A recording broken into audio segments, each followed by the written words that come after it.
الذي يرويه يزيدك إيمانا على الإيمان.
Warahmatullahi wabarakatuh.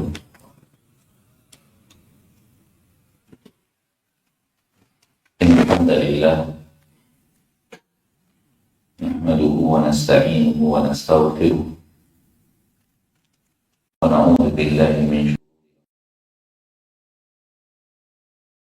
sayyiati a'malina. May yahdihillahu fala mudilla lahu wa man yudlil fala hadiya lahu. Asyhadu an la ilaha illallah wahdahu la syarika lahu wa asyhadu anna Muhammadan abduhu wa rasuluh sallallahu alaihi wa ala alihi wa ashabihi wa man tabi'ahum bi ihsanin ila yaumiddin wa sallama tasliman katsira.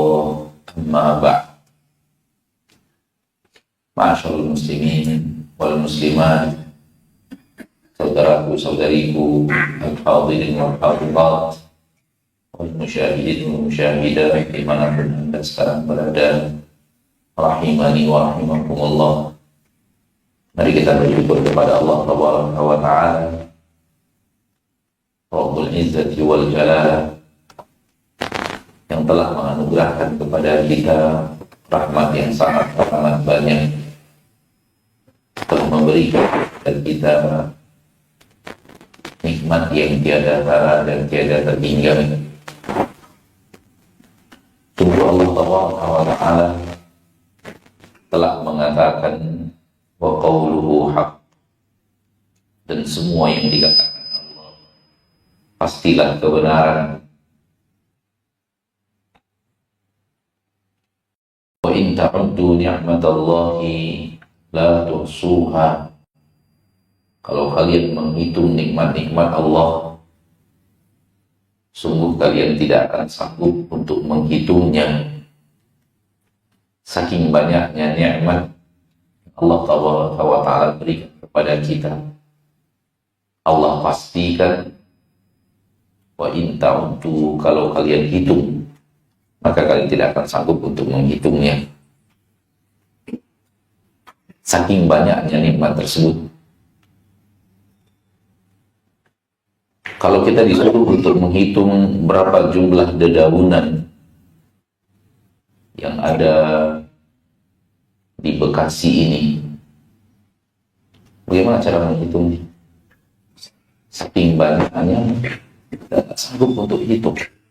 Inilah dia makna daripada firman Allah Tabaraka wa Ta'ala, wa in ta'uddu ni'matallahi la tuhsuha. Tak sanggup kalian menghitungnya. Saking banyaknya nikmat yang Allah berikan kepada kalian, itu kalian tidak sanggup untuk menghitungnya. Dan apa yang Allah katakan pastilah benar, dan apa yang bertabrakan dengan apa yang Allah katakan pastilah salah. Oleh karena itu, saya mengajak diri saya sendiri, mengajak saudaraku saudariku pada pagi yang berbahagia ini, mari kita bertanya kepada diri kita, apakah saya telah melihat nikmat-nikmat Allah yang banyak itu?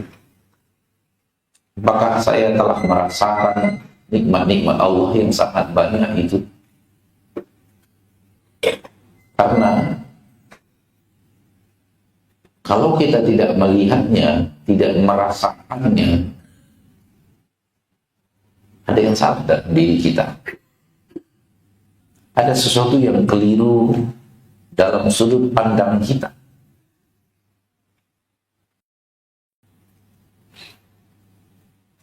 Kenapa? Apa yang kita rasakan ini sama dengan apa yang Allah nyatakan. Apa yang Allah katakan tak sama dengan apa yang kita rasakan. Kalau sudah beda apa yang Allah katakan dengan apa yang kita rasakan, yang pasti salah itu kita. Karena Allah mustahil salah.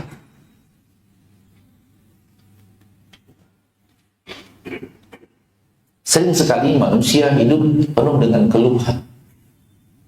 Ya, apalagi yang Anda keluhkan? Kalau Anda pandai merasakan bahwa setiap hari Anda mendapatkan nikmat yang sangat teramat banyak, saking banyaknya tak terhitung, apalagi yang harus dikeluhkan?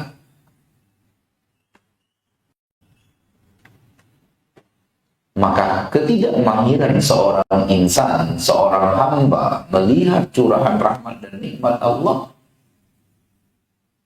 membuat hidupnya sempit, membuat hidupnya merasa kurang terus, akhirnya penuh dengan keluhan. Oleh karena itu sifat syukur akan mengantarkan manusia kepada kenikmatan hidup. Orang yang pandai bersyukur kepada Allah Tabaraka wa Ta'ala akan menikmati hidupnya.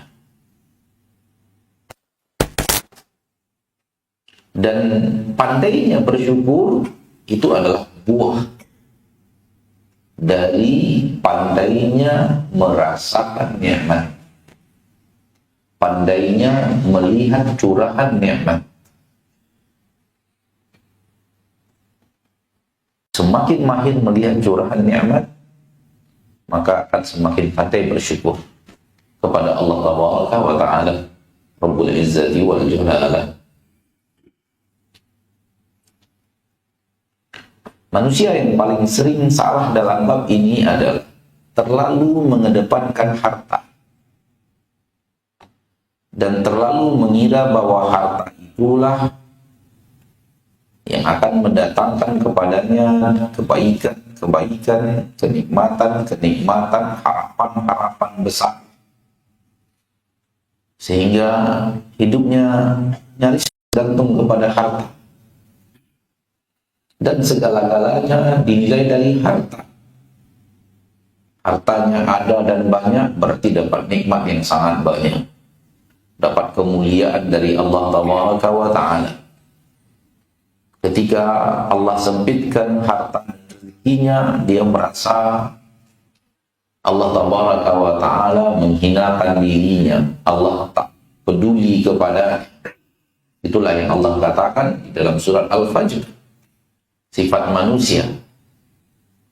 Fa'ammal insanu idza mabtalahu rabbuhu fa'akramahu wa na'amahu fayaqulu rabbi akraman wa amma idza mabtalahu faqadara alaihi rizqahu fayaqulu rabbi ahanan.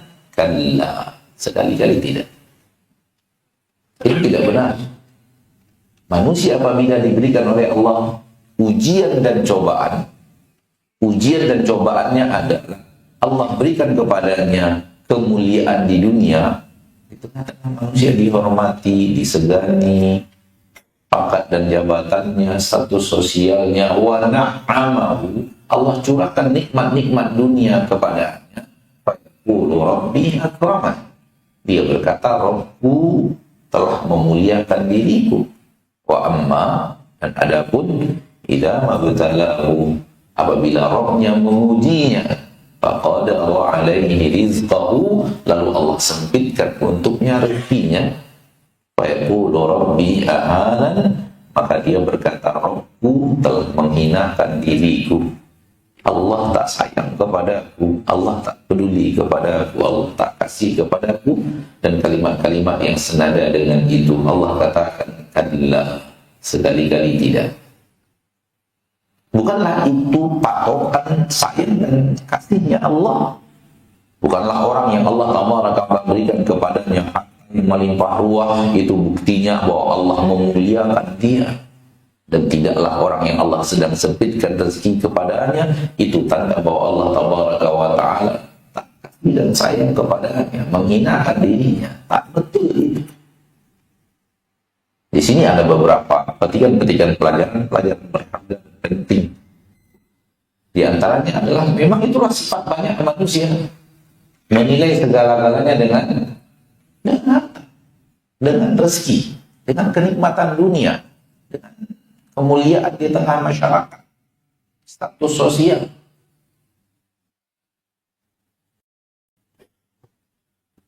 Padahal itu adalah ujian saja. Kedua-dua ayat ini, baik Allah bicara nikmat, baik Allah bicara rezeki yang sempit, di kedua-dua ayat Allah mengatakan itu adalah ibtila, itu adalah ujian dari Allah.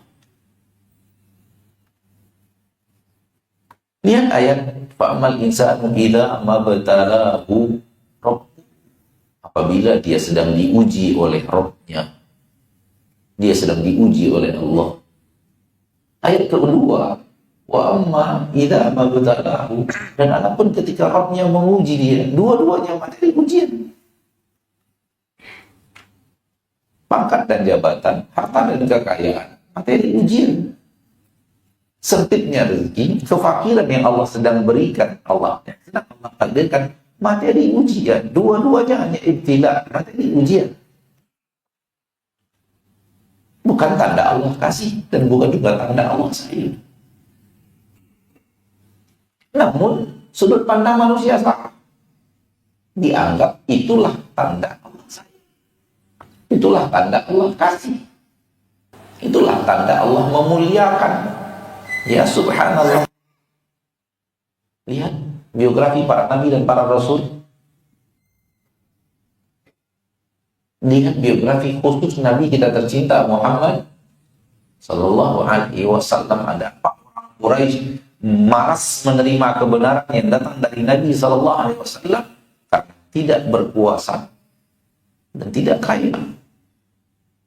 Nabi Muhammad SAW di tengah masyarakat Quraisy tidak punya kekuasaan apapun. Dia tidak pemimpin apa-apa. Tak memegang pucuk pimpinan apapun. Rasul kita tercinta Muhammad Sallallahu Alaihi Wasallam memang dimuliakan karena akhlaknya, dibanggakan karena amanahnya, disebut-sebut karena budi pekertinya, tapi jabatan tidak, kekayaan juga tidak ada, karena beliau adalah salah seorang yang di antara orang yang tidak berpunya dari Bani Hashim. Ayah beliau sudah meninggal, ibu beliau sudah meninggal, hidup di bawah asuhan sampai kakek meninggal, kemudian hidup di bawah asuhan seorang paman, hidup numpang di rumah paman. Begitulah dalam bahasa kita. Itu Nabi kita tercinta, tak punya kekuasaan apapun, tak punya harta, sehingga dipandang sebelah mata oleh orang Quraisy walau datang dengan kebenaran yang mereka tahu itu adalah benar. Quraisy tahu itu benar. Quraisy tahu Nabi Muhammad tidak berdusta. Tapi status sosialnya tak membuat dia diperhitungkan. Kekayaannya tidak membuat Nabi Muhammad SAW diterima darinya apa yang dia katakan. Berbeda kalau yang berbicara itu orang yang punya status sosial tinggi. Berbeda kalau yang berbicara itu orang yang berpangkat di tengah-tengah mereka. Dan kedua-duanya Nabi punya Sallallahu Alaihi Wasallam, dan dia hidup sudah terus Sallallahu sampai akhir ini. Allah mentakdirkan, Allah memutuskan, Allah menjadikan seperti itu Nabi kita hidup.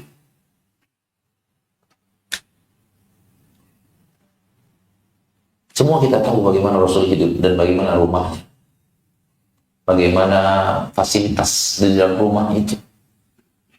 Sering rumah Rasul itu kosong dari stok makanan.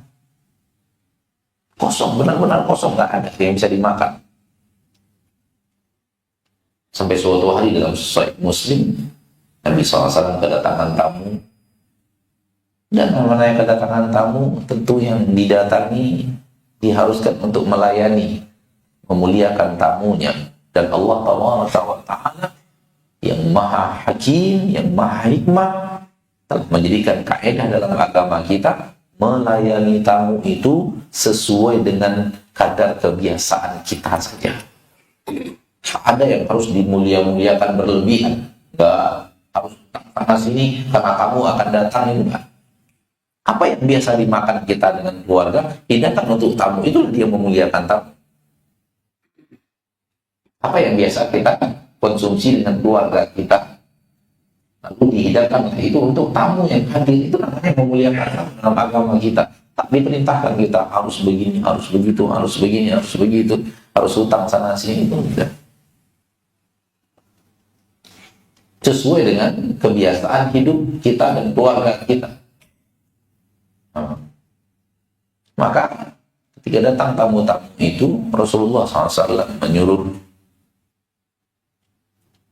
budaknya untuk bertanya ke rumah-rumah istri beliau. Ada 9 istri beliau ketika itu, dan minta bertanya kalau ada makanan di rumah itu tolong dihidangkan. Rasul dibawa ke sini, Rasul sedang ada tamu.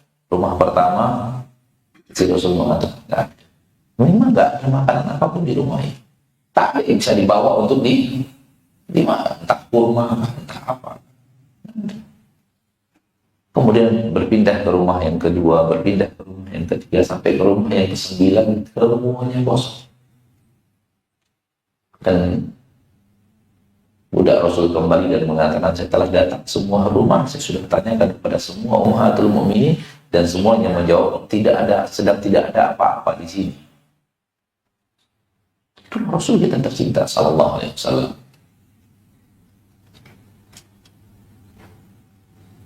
Yang mempelajari besarnya rumah Rasul dari kisah-kisah hadis-hadis Nabawi, ya, itu rumah Rasul kira-kira panjangnya dan lebarnya 5x6. Di situ semuanya, ruang tamunya, kamarnya, ruang masaknya, dan plafonnya 2 meter lebih, 2, sekian meter. Sehingga Imam Hasan Al-Basri mengatakan, kalau saya jinjit, saya bisa menyentuh plafon Rasul SAW. Tubuhnya Imam Hasan Al-Basri tinggi. Kalau saya jinjit gitu, saya angkat badan saya bisa menyentuh plafonnya rumah Nabi Sallallahu Alaihi Wasallam. Yang kalau Rasul sholat di kamar, itu nggak ada space untuk sholat. Sehingga harus nyolek istrinya untuk melipat kaki dan sholat dan sujud di tempat itu. Ada tempat lain. Kadang-kadang kita punya kamar yang masih bisa untuk main tenis meja. Ya, atau tidak? Kadang-kadang manusia punya kamar yang Masya Allah sangat luas. Kadang-kadang untuk tempat sholat, tempat untuk bermain tenis meja masih cukup. Itu nggak punya tempat. Salawatu Rabbi wa salamu alaihi.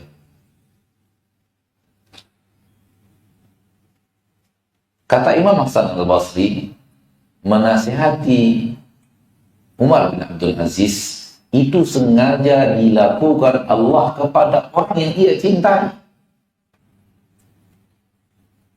Itu sengaja, dan Allah mentakdirkan segala-galanya dengan perhitungan matang yang tidak pernah salah. Allah sengaja menjauhkan dunia dari Rasulnya. Karena itu yang terbaik untuk seorang Rasul Allah.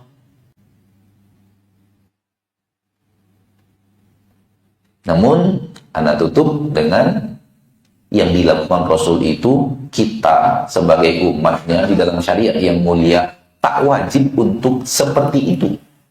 Ini yang membuat antum senang nanti insya Allah. Rasul memang demikian, namun tidak wajib seperti itu. Rasul selalu berada di posisi terafdol. Rasul SAW selalu berada pada posisi yang terbaik. Allah letakkan beliau pada posisi terbaik segala sisi kehidupan. Dan itulah sisi terbaik hidup seorang insan. Seperti yang Allah perbuat, yang Allah takdirkan, yang Allah sengajakan untuk Rasulnya. Namun sekali lagi, dalam syariat yang mulia, tak wajib seperti itu. Dengan bukti, hidup bersama Rasul, orang-orang kaya, yang hidup juga dengan bergelimang harta, dan tak seorang pun Rasul SAW perintahkan kepada mereka, kamu harus tiru saya. Dalam bab seperti ini, kecilkan rumah Anda, hilangkan harta Anda, infakkan semuanya di jalan Allah. Tak begitu juga Rasul. Bahkan salah seorang menantu Rasul, manusia yang sangat kaya raya.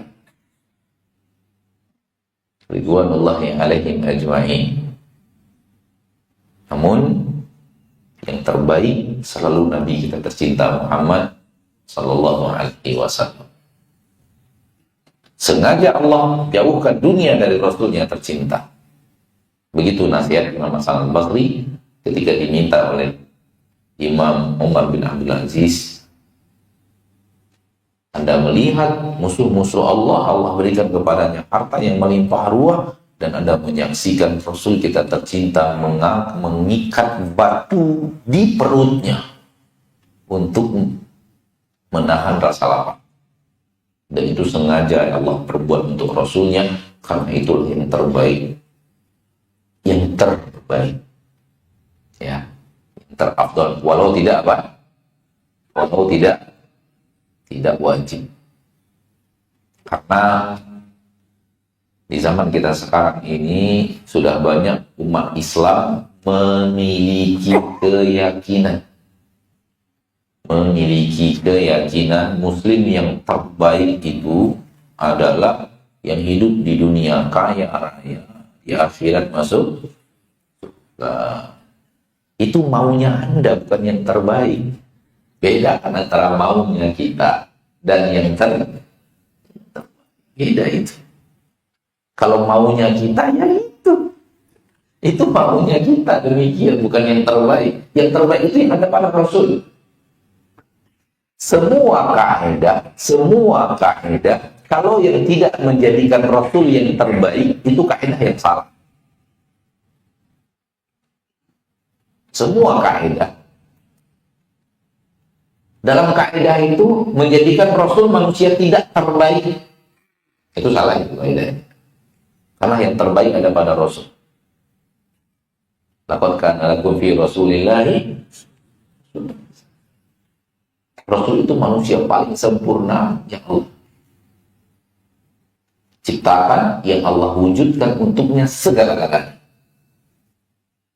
Maka kalau Muslim terbaik adalah Muslim yang hidup di dunia kaya raya dan di akhirat masuk surga, akan menjadikan Rasul tak yang terbaik. Akan menjadikan menantu beliau Utsman lebih baik daripada beliau. Tapi soal antum mau begitu, ya silakan. Nggak ada masalah. Islam tidak bertabrakan dengan kekayaan. Tidak bertabrakan dengan kekayaan. Sebagaimana Islam tidak bertabrakan dengan kemiskinan. Dua-duanya tidak bertabrakan dengan Islam. Tak ada dalam agama kita larangan kaya. Yang dilarang hanya kaya dari penghasilan haram. Itu dua hal yang berbeda. Larangan kaya ada dalam agama kita. Sebagaimana tidak ada celaan jadi orang miskin. Celaan itu adalah orang miskin yang tidak sabar. Karena dua-duanya materi ujian, sebagaimana yang tadi telah kita bacakan di dalam surat Al-Fajr. Bapak Ibu yang dimuliakan Allah. Namun kecintaan manusia kepada harta, wa innahu li hubbil khairi lasyadid, dan khair dalam ayat ini tafsirnya adalah harta. Ahli tafsir mentafsirkan makna khair dalam ayat ini, wa innahu li hubbil khairi lasyadid. Manusia itu benar-benar memiliki kecintaan kepada harta bersangat. Akhirnya manusia menimbang segala-galanya dengan harta. Sampai rahmat dan nikmat Allah pun ditimbang dengan harta dalam ayat yang tadi. Kalau dilapangkan hartanya berarti Allah sedang memberikan rahmat dan nikmat, Allah sedang sayang. Kalau disempitkan hartanya berarti Allah sedang tidak sayang, sedang menghinakan, sedang tidak peduli. Tak demikian. Jangan segala-galanya ditimbang dengan harta. Kalaulah kekayaan tanda Allah sayang, pasti Allah sangat sayang kepada Qarun. Kalaulah jabatan tanda Allah sayang, pasti Allah sangat sayang dengan Firaun. Pasti Allah sangat sayang dengan Walid bin Mughirah yang punya harta yang banyak, yang punya kedudukan yang tinggi di kota Makkah, namun terbukti ketiga-tiga mereka adalah musuh Allah dan orang yang merugi dan orang yang dibenci dan orang yang dijadikan oleh Allah Taala sebagai figur-figur manusia buruk yang jangan ditiru. Disebut di dalam Al-Quran, disebut dalam ayat Al-Quran, dibaca oleh miliaran manusia. Fir'aun dan Qarun dalam ayat-ayat yang jelas dan tegas, Walid bin Mughirah dalam surat Al-Muddathir. Di dalam surat Al-Muddathir, di awal-awal surat Al-Muddathir itu Allah sedang bicara Walid bin Mughirah. Dzarni wa man khalaqtu wahida wa ja'altu lahu malan mamduda wa banina syuhuda wa mahattu lahu tamhida thumma yatma'u an azid kalla innahu kana li ayatina 'anida, dan seterusnya. Itu Allah sedang bicara Walid bin Mughirah. Ayat dari Khalid bin Walid. Khalid bin Walid bin Mughirah, ayah kandung daripada Khalid bin Walid, dan beliau adalah Rasul Al-Kufar di orang Quraisy, pemimpinnya orang kufar dari orang Quraisy, dan wafat di atas kemusyrikan, wafat di atas melawan dan menentang Nabi sallallahu alaihi wasallam. Dan dalam ayat tadi Allah Taala mengatakan sa'uslihi saqar, aku akan masukkan dia ke dalam neraka saqar. Disebut tapi tidak disebut dengan namanya, disebut dianya tapi tidak disebut dengan namanya. Dan adapun Qarun dan Firaun Allah sebut dengan nama. Ma'asyarul muslimin, ma'asyarul muslimat, rahimani wa rahimakumullah. Harta sering mendatangkan kenyamanan. Namun apabila tidak dipegang dengan kesolihan, kenyamanan harta itu akan berubah menjadi kehancuran. Harta sering mendatangkan apa? Kenyamanan. Tapi kalau tidak diiringi dengan kesolehan, maka harta itu akan berubah menjadi bumerang penghancur. Saudara-saudariku, apabila kita membaca ayat-ayat Allah Taala tentang dakwah para nabi dan para rasul, maka penentang-penentang dakwah, musuh-musuh dakwah, musuh-musuh para nabi dan para rasul itu rata-rata dari dua jenis: penguasa dan orang kaya.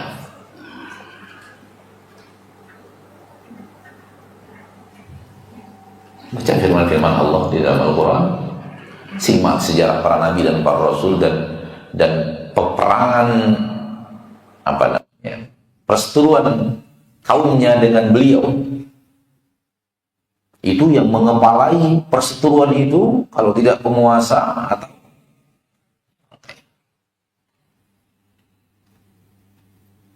dan itu mendatangkan bala. Jabatan Fir'aun untuk Fir'aun adalah bencana. Kekayaan Qarun untuk Qarun adalah petaka. Sedangkan kita itu bukan kenikmatan.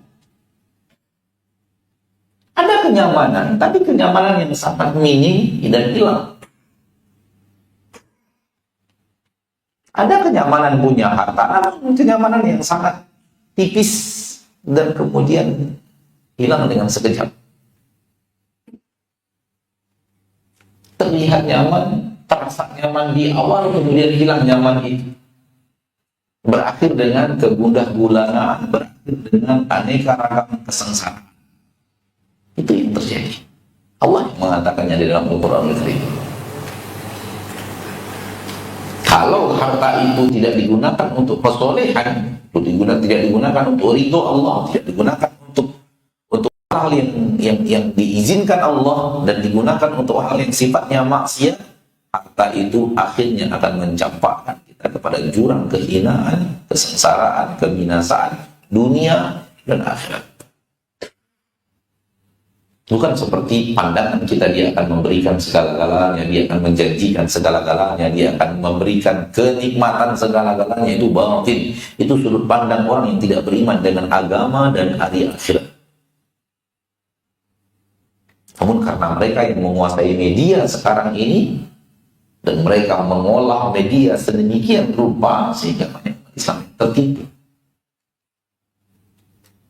Hati-hati ma'asyarul muslimin, ma'asyarul muslimat. Maksiat tidak akan mendatangkan kecuali kehinaan dunia dan akhirat. Ibadah dan ketaatan, iman kepada Allah yang akan mendatangkan kenikmatan hidup dunia dan akhirat. Dan itu firman Allah yang kita baca tadi di surat yang di rakaat yang pertama.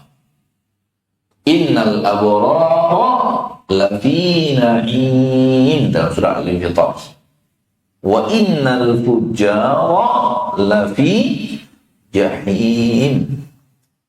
Sesungguhnya orang-orang yang hidupnya abrar, taat dan patuh, berbakti, melakukan kebajikan demi kebajikan, ketaatan demi ketaatan, amal saleh demi amal saleh, itu dia abrar. Orang yang hidupnya untuk taat dan taat. Orang yang hidupnya untuk kebaikan, dan kebaikan. Orang yang hidupnya untuk amal saleh dan amal saleh.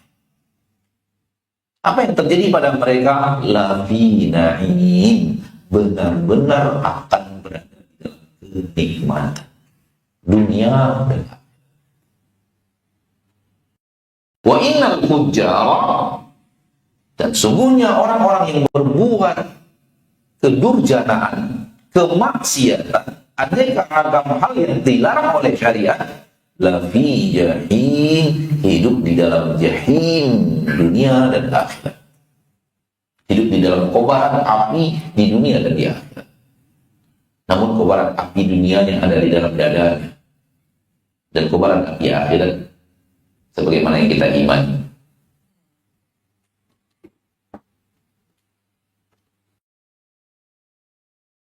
Maka harta kalau tidak dipegang oleh orang saleh ada petaka.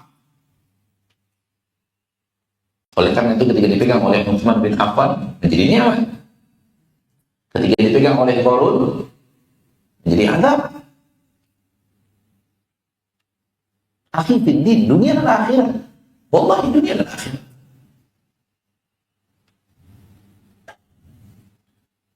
Di dalam sebuah hadis yang sahih dari riwayat Imam Al-Mundhiri di dalam kitab At-Targhib wa Tarhib, Nabi SAW mengatakan ni'mal malis salih ma'al abdis salih atau lirrajulis salih, atau kama qala SAW, senikmat-nikmat harta yang saleh, harta yang halal dipegang oleh seorang yang saleh. Itu harta yang akan mendatangkan kenikmatan. Selain itu, kenyamanan palsu.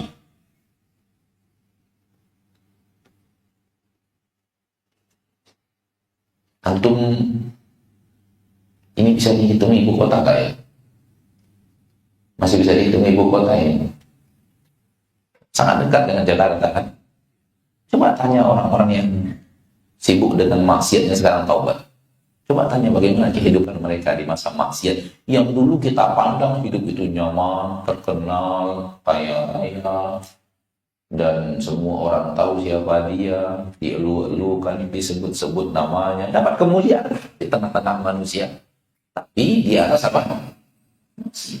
Kalau antum satu saat bertemu dengan orang yang seperti yang sudah taubat tadi ya, yang sudah taubat, dulu kan gambarannya riang terus gitu. Gambarannya itu ceria terus, ketawa terus, nyaman terus hidupnya. Bergelimang harta, bergelimang gelamoran dunia, bergelimang dengan mobil-mobil mewah, bergelimang dengan tidak perlu disebut lagi. Seolah-olah orang memandangnya ini bahagia luar biasa. Tapi mana kebahagiaan itu? Yang ada menjerit. Yang ada mereka itu mengeluhkan kesempitan hidup. Karena yang mendatangkan kesempitan hidup itu maksiat itu sendiri. Lihat firman Allah di dalam Al-Quran. Dan Allah ketika menyampaikan ini, mengajak logika berpikir kita untuk berpikir benar, berpikir seperti yang Allah inginkan. Terdapat dalam surat Shad ayat yang ke-28.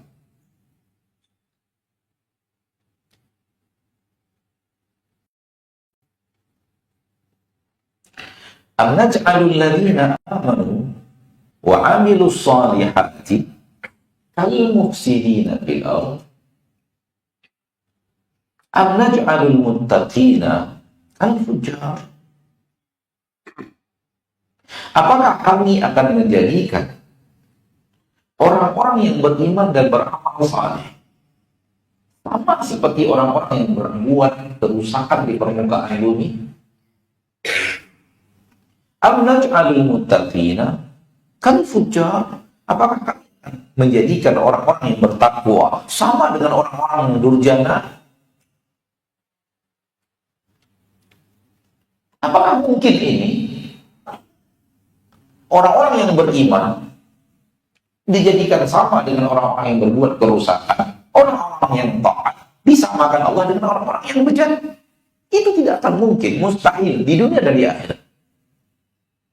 Pasti Allah membedakan orang yang bertakwa dan beriman beramal saleh dengan orang yang berbuat aneka ragam hal-hal yang merusak dan berbuat aneka ragam hal-hal yang dia maksiat. Pasti tidak sama.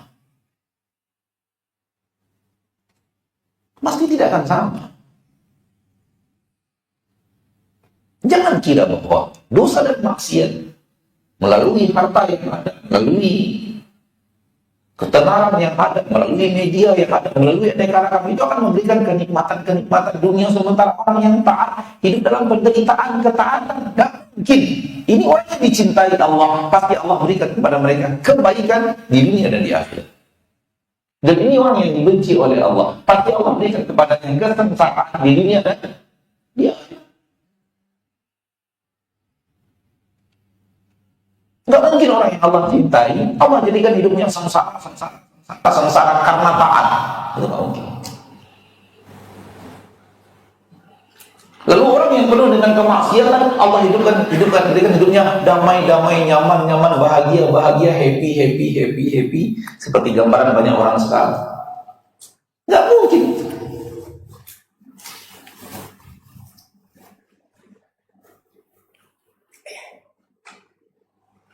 Ini musuh Allah.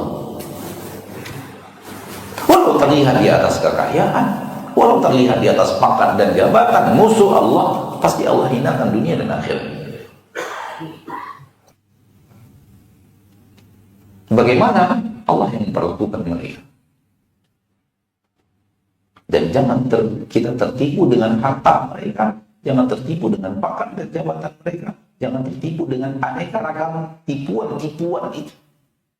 Dan zaman sekarang tipuan itu semakin nyata ketika dunia informasi begitu dekat dengan kehidupan kita. Tawa dan canda mereka di atas maksiat itu bukanlah kenikmatan. Tanda dan cawa mereka di atas maksiat itu bukanlah kenyamanan. Itu adalah bencana dan petaka.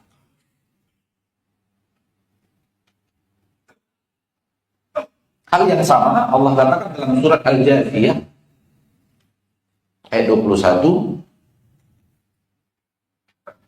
Am hasibal ladzina jtarahus sayyiati an naj'alahum kalladzina amanu wa 'amilus shalihati sawa'an mahyahum wa mamatuhum. Apakah orang-orang yang selalu berbuat maksiat, berbuat hal-hal yang buruk, berbuat aneka ragam yang dibenci oleh Allah Taala, yang tidak diridhoi oleh Allah, Apakah mereka mengira kami akan jadikan mereka seperti orang yang beriman dan beramal saleh, baik di dunia dalam kehidupan atau setelah kematian? Apakah akan sama? No, tidak. Sama ya, umur. Alangkah buruknya apa yang mereka putuskan. Alangkah buruknya hasil kesimpulan kalau Allah samakan antara orang-orang yang beriman dan beramal saleh dengan orang-orang yang rajin berbuat maksiat. Alangkah buruknya keputusan kalian. Alangkah buruknya hasil keputusan kalian. Alangkah buruknya apa yang kalian perkirakan kalau Allah sama antara orang yang beriman dan beramal saleh dengan orang-orang yang rajin berbuat maksiat. Nggak mungkin. Jawabannya dalam surah Al-Infitar yang tadi kita sampaikan. Innal abrara lafi na'im, orang-orang yang hidup di atas ketaatan, hidup di atas kenikmatan dunia dan akhirat. Wa innal fujjara lafi jahim, orang-orang yang berbuat kemaksiatan dan kedurjanaan hidup dalam kobaran api tidak nyaman di dunia dan di akhirat. Begitu kata para ulama. Bahwa ayat ini tidak berlaku hanya di akhirat, tapi berlaku juga di dunia.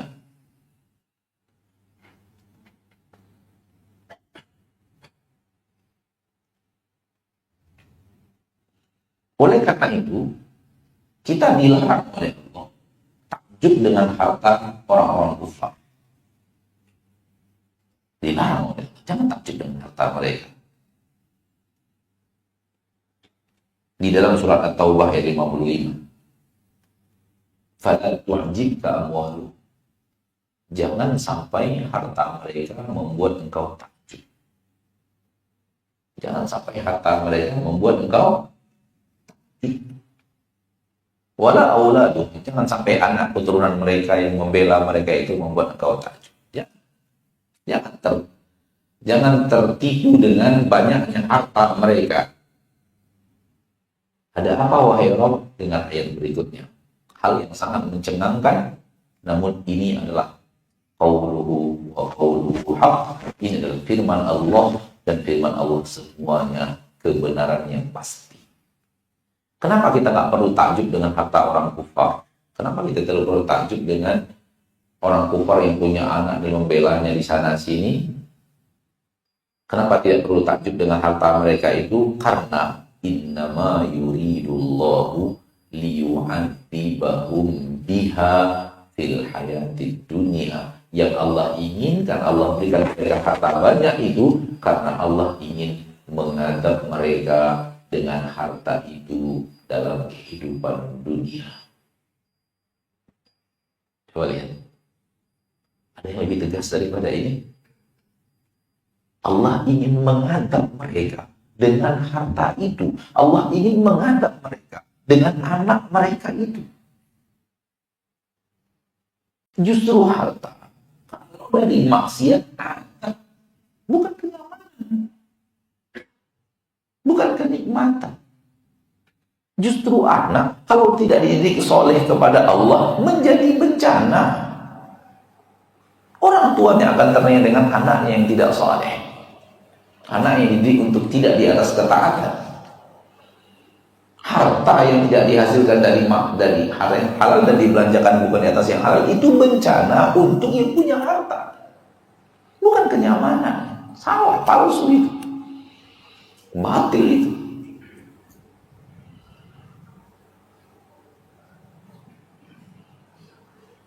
Coba lihat, Allah tegas mengatakan, jangan takjub harta mereka yang banyak, kami ingin mengadab mereka dengan harta itu.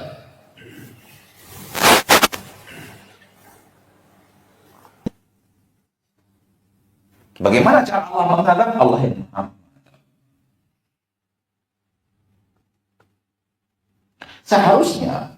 Seharusnya di negeri-negeri kufar, di mana maksiat merajalela, mereka tidak kenal Allah, tidak kenal akhirat, tidak kenal Rasul kita tercinta, tidak kenal Al-Quranul Karim, tidak kenal kecuali hanya dunia dan hartanya, dan harta melimpah ruah di sana, dan maksiat dilegalkan selegal-legalnya. Harusnya bahagia kan? Tapi bukti nyata di sana paling banyak orang bunuh diri. Dan bunuh diri itu merupakan salah satu indikasi manusia yang hidup penuh dengan kesengsaraan. penuh dengan kesengsaraan, penuh dengan hal yang tidak nyaman, penuh dengan hal yang frustasi, penuh dengan hal yang membuat mereka teraniaya. Gitu. Akhirnya karena tidak beriman, sudah mati lebih baik daripada hidup dengan cara yang seperti ini. Setelah mati tambah parah. Karena tidak beriman.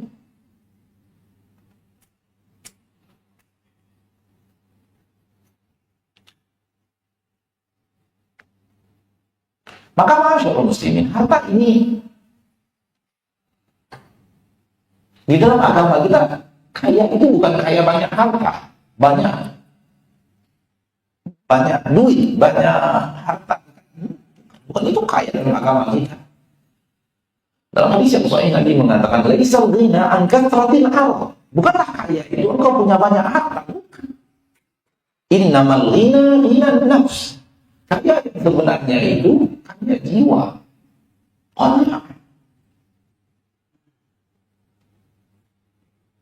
Kaya yang ada di dalam hati itu kaya yang sebenarnya. Jiwa yang merasa cukup dengan apa yang Allah berikan. Merasa ridho dengan apa yang Allah berikan. Merasa apa yang Allah berikan kepadanya sudah cukup untuk dia, bahkan lebih daripada yang dia butuhkan. Itulah kekayaan yang sebenarnya. Laisa ghina an kathratil ardh. Bukanlah ghina, kaya itu adalah punya banyak harta. Di dalam hadis lain, riwayat Imam Tirmidzi, Nabi bicara tentang kenikmatan dunia. Apa itu kenikmatan dunia? Ternyata bukan harta kekayaan. Ternyata bukan juga harta yang melimpah ruah dan jabatan tinggi. Bukan itu kekayaan dunia. Kenikmatan dunia bukan itu, kata Nabi. Dengar, ada 3 kata Nabi kenikmatan dunia. Kalau 3-tiganya berkumpul untuknya kenikmatan dunia dari segala penjuru. Ternyata ketiga-tiganya bukan harta, bukan jabatan dan tahta. Nabi SAW bersabda,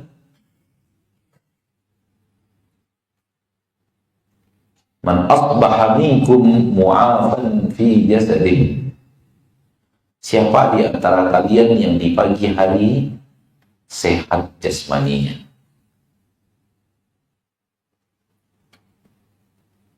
aminan fi sirbihi, aman dia di tempat dia beraktivitas. Kalau di rumah, rumahnya aman. Kalau di kantor, kantornya aman. Kalau dia sedang di tempat usaha, tempat usahanya aman. Sedang di jalan, perjalanannya aman. 3, wajidan quta yaumih, ada makanan dia untuk hari itu. Dia bisa sudah punya makanan untuk hari itu.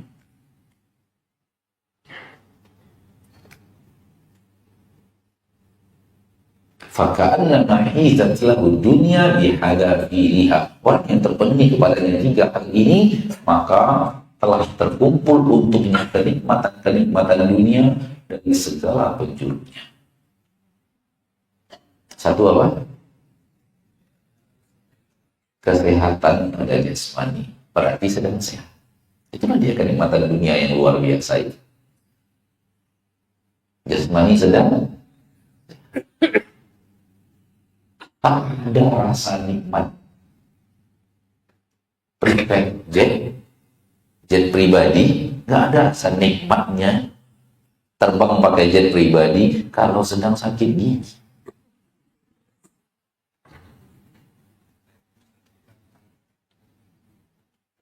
Nggak ada rasa nikmatnya. Mobil mewah semewah apapun nggak ada rasa nikmatnya. Kamar sehebat apapun, kasur seempuk apapun, harta sebanyak apapun, nikmat. Oh, gigi lagi itu baru sakit gigi loh. Apa nikmat coba? Hilang seluruh kenikmatan dunia. Itu kalau 1 gigi, kalau satu gigi yang sakit, kalau 4-4-nya sakit, 6-6-nya sakit.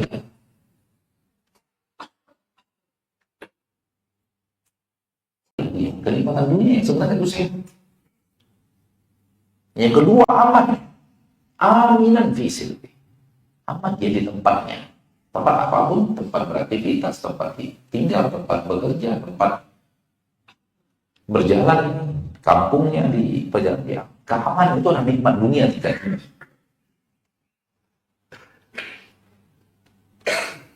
Karena setiap apapun, sebanyak apapun harta, kalau hidup penuh dengan rasa takut, hancur kenikmatan dunia semuanya. Sekaya apapun Anda, kalau kantor sedang diperiksa KPK,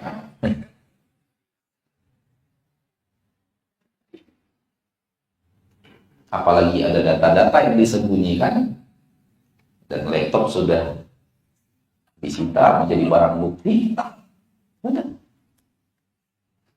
hilang seluruh harta yang banyak itu, hilang seluruh nikmat harta yang melimpah ruah itu, hilang seluruh pangkat dan jabatan itu, hilang seluruh kenikmatan, walau sehat walafiat seperti apapun jasmaninya. Wajidan quta yaumi, ada makanan tapi untuk hari itu, untuk hari itu saja. Karena hari esok, di hari esok lagi ada makanan, dia mendapatkan makanan, ada stok makanannya untuk hari itu. Dia punya kemampuan untuk bisa mendapatkan makanan untuk hari itu, hari esok untuk hari esok. Tiga ini terkumpul dalam diri seorang insan, karena hizatlah dunia dihadirikan, maka seorang telah terkumpul untuknya kenikmatan dunia dari seluruh penjurunya. Ternyata kenikmatan dunia timpul. Intinya pada 3 poin ini. Itu cara pandang Rasul kita tercinta SAW, dan Rasul ingin kita begitu memandang dunia ini. Bukan harta, bukan tahta, bukan kemewahan harta, kemewahan kendaraan, kemewahan rumah. Wallahi tidur itu ya tidur. Tidur itu ya tidur. Di mana saja dengan fasilitas apapun. Kalau sudah tidur ya tidur. Lebih nikmat orang di atas apa namanya, alas yang sangat kasar tapi tertidur, dibanding yang di atas kasur yang ratusan juta tapi sedang tidak bisa tidur. Lebih nikmat yang dapat tidurnya itu. Kalau tidur di mana? Kalau sudah tidur, nikmat itu tidurnya itu, bukan sarana untuk tidur, bukan. Tidurnya itu yang nikmat luar biasa. Dan beberapa kali kita bertemu dengan orang yang tidak tidur, tidak bisa tidur, sulit tidur. Itu nggak ada orang miskin, orang kaya semua. Serius, karena beberapa kali bertemu, karena dia ngeluh kepada kita, bisa tidur. Kalau tidur itu saya harus minum pil, minum dulu baru. Itu bukan tidur, itu tewas. Ini antara tidur dengan tewas. Dan semuanya nggak ada orang miskin. Beberapa orang, mungkin antum kenal juga orang-orang yang nggak bisa tidur, itu dapat penyakit nggak bisa tidur. Kenapa? Sibuk memikirkan harta, sibuk memikirkan karyawan, sibuk memikirkan cabang kantor, cabang, sibuk memikirkan nggak tahu lagi apa yang dia pikir. Allah cabut darinya nikmat tidur, sampai nggak bisa tidur, resah, gelisah.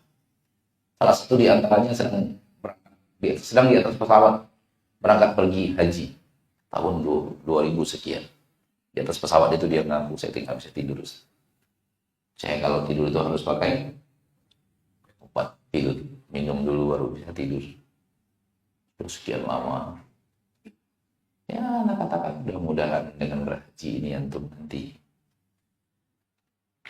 di Mina lagi panas-panasnya, kita lagi susah tidur, dia ngorok. Dia yang di atas pesawat berangkat dari Indonesia tadi, yang ngaku nggak bisa tidur kemana itu, alhamdulillah di Mina panas gitu. Tahu kita bagaimana Mina kalau panas? AC-nya AC angin yang kadang sampai kadang tidak. Kita lagi susah tidur nih, dia di samping kita lagi diskusi dengan yang lain, sampingnya ada yang ngorok. Alhamdulillah kita Masya Allah, alhamdulillah. Udah mulai tentram jiwanya, tenang jiwanya. Kenapa? Innal abrara lafi na'im. Orang-orang yang hidup taat kepada Allah, hidup dalam kenikmatan. Sampai tidurnya pun Allah buat nyaman.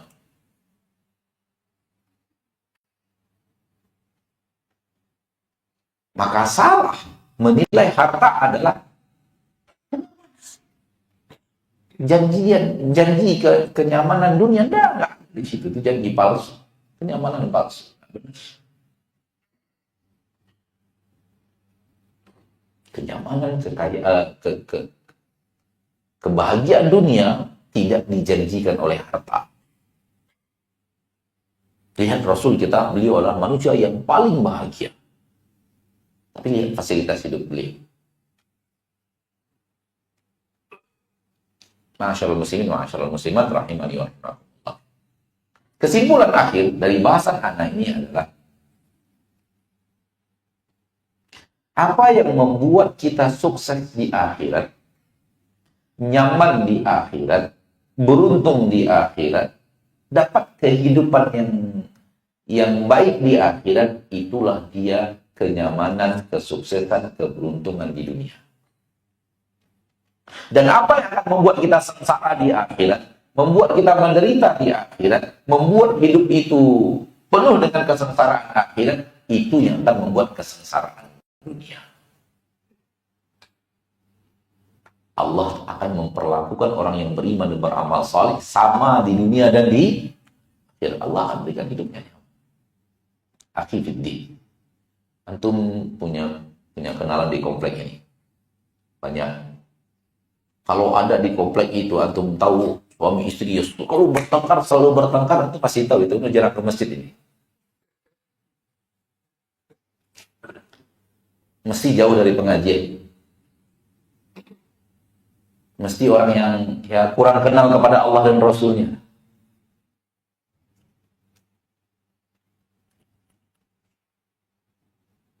Kenapa? Jauh dari masjid, jauh dari Al-Quran, jauh daripada pengajian, jauh daripada agama, jauh daripada bicara akhirat. Hidup itu sempit. Hidup istri yang sempit, di samping suami yang sempit, bertengkar. Kesempitan letaknya di mana? Bukan di rumah, di sini. Di dalam dada ini.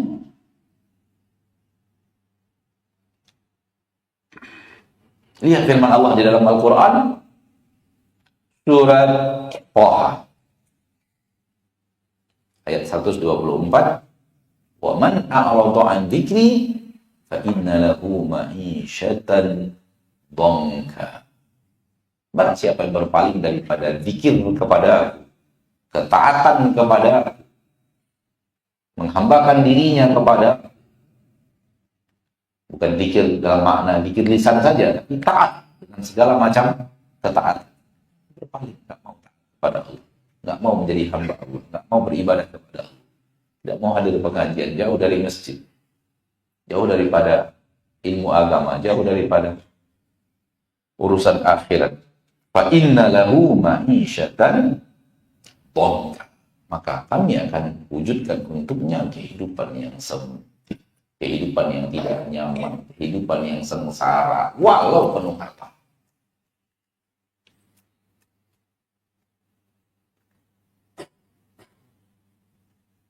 Sekitar tahun 2008, salah seorang pejabat penting Provinsi Riau, Anda tidak boleh menyebutkan namanya, datang kepada Anda minta bertemu sambil diajak makan siang waktu itu.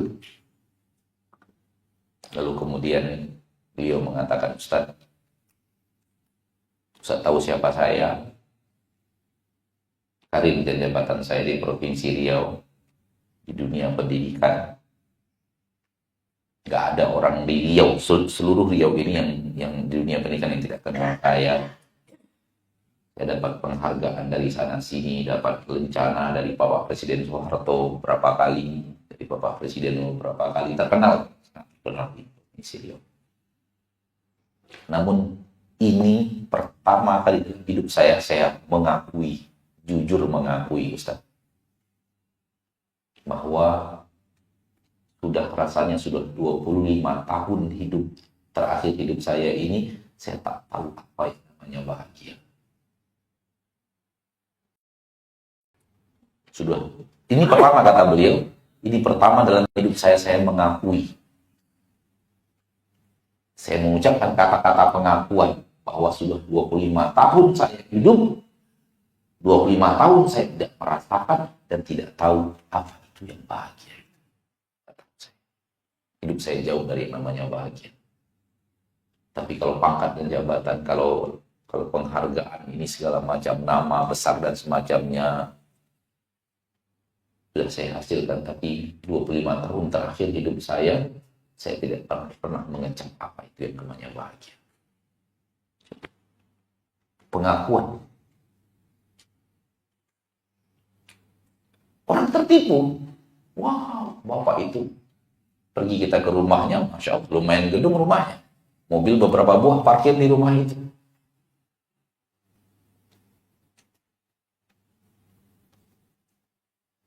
Tapi lihat pengakuannya. Maka kita mulai berikan arah. Sepertinya mendekat kepada agama Allah adalah solusi, Bapak. Iya betul, Ustaz. Makanya Ustaz saya panggil. Saya minta diarahkan. Dan persis seperti apa yang Allah katakan mustahil saat mereka akan sengsara hidupnya kalau jauh daripada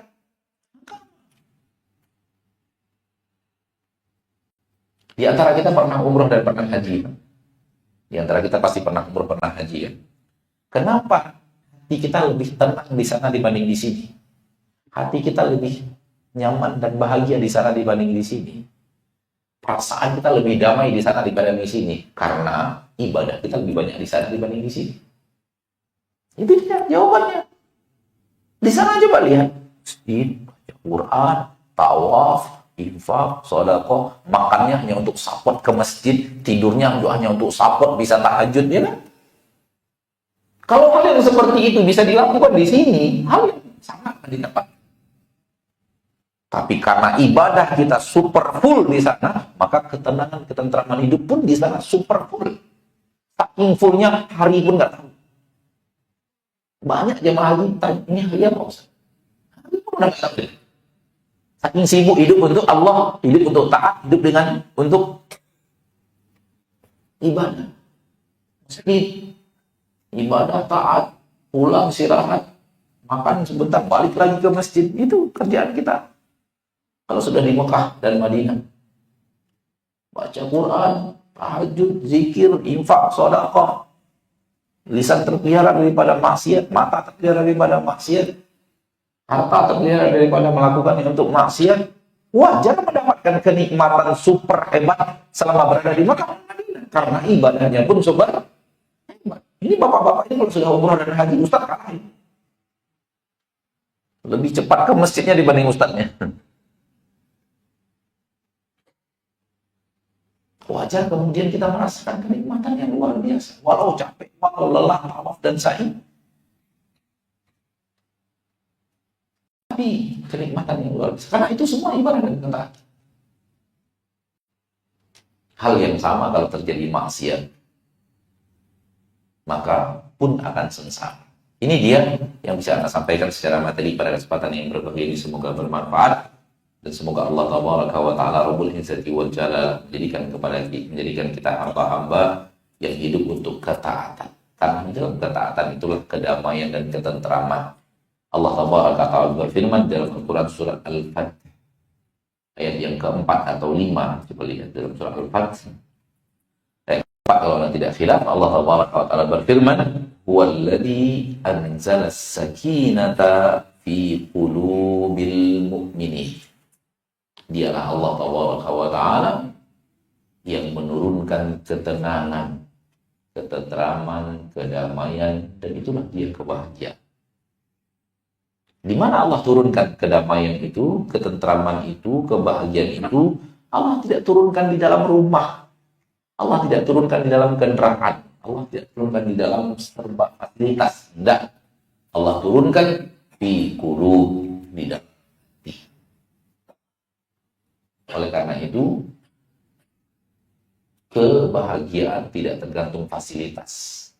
Karena kebahagiaan itu Allah letakkan di dalam hati, bukan di dalam sarana dan prasarana.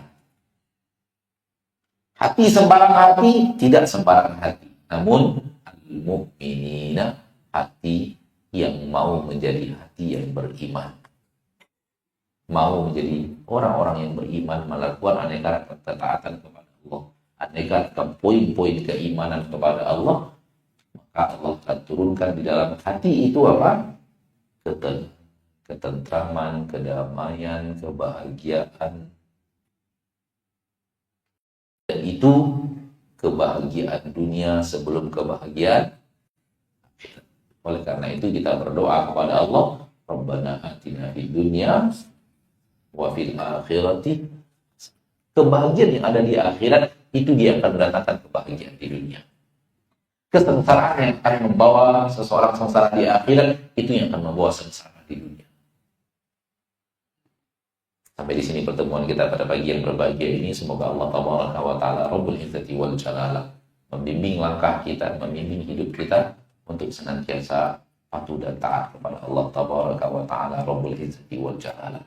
1 jam kita duduk di sini di rumah Allah, mendengarkan sebagian ayat Allah dibacakan, sebagian hadis-hadis Nabi dibacakan. Lihat nyamannya hidup 1 jam. Cobalah lihat kalau majelisnya majelis maksiat, nyaman sebentar, kemudian sengsara lagi, hidup kosong, hidup hancur, hati resah dan gelisah. Wallahu ta'ala. Subhanakallahumma wa bihamdika, asyhadu an la ilaha illa anta, astaghfiruka wa atubu ilaik. Semoga Allah wafatkan kita di atas husnul khatimah. Semoga Allah hapuskan dosa dan kesalahan kita di yaumil hisab. Semoga Allah kuatkan kaki kita di saat sedang melintas di atas sirat. Amin ya rabbal alamin. Subhanakallah, asyhadu an la ilaha illa anta, astaghfiruka wa atubu ilaik. Assalamualaikum warahmatullahi wabarakatuh. Ada tanya jawab, Pak? Oh enggak, Anda enggak dikasih info. Silakan. Baik.